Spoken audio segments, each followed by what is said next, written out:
Unboxing Chronicles Deck Fallen and the Bitches. Asian English. Ayun yung laman niya. Yung gusto ko yung bago dyan eh.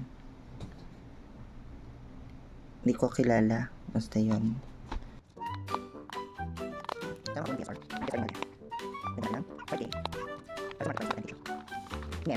Meow.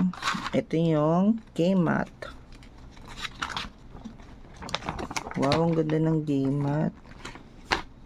Wala, gusto ko yung game mat niya. Pa-print ko kaya. O kaya pa-laminate ko. Tapos lagyan ko ng cover. Ang ganda oh. Walang ganda niya. Okay. Asian English ng Chronicles deck.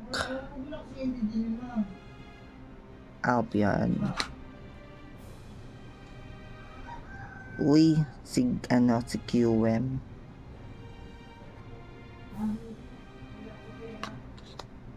Si Kit.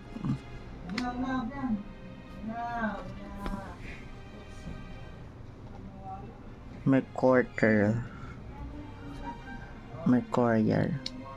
Despian. Uy, Bestial Rebellion. Magnamut. Saronier. Cruise Worm. Maximus. Nibiru. Wow, may Nibiru. Wow. Branded in white, branded in red. Opening, ito yung maganda. R3. Branded plus.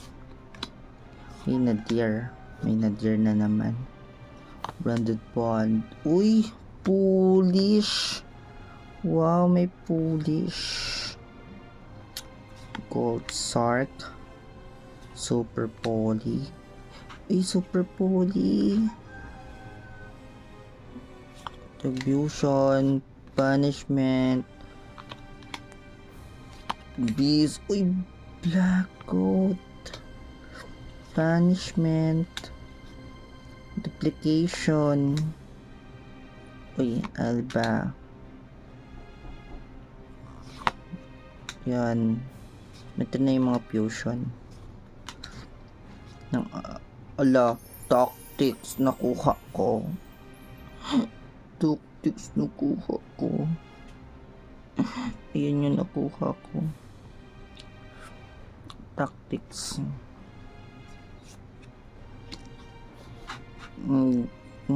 Albus Precious.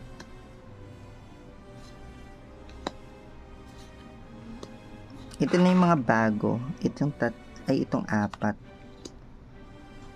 Ito yung out art ng deployment. And ayun, yung 5 na nasa power pack. Kaso tinanggal na nila yung power pack. Sinama na lang nila dito sa SD mismo. Ito yung mga reprint. Albus, Ecclesia, uy, Aliber. Reprint sa AE. First print sa AE. Pero ano siya?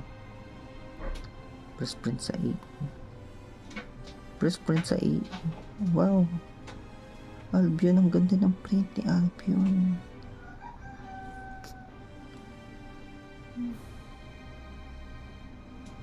Branded fusion. Wow. Ito, reprint na to eh. Hindi yun. Ang nakuha ko. Triple Tactics. Wala ko nakuha ang PSR. Sayang. Bye-bye.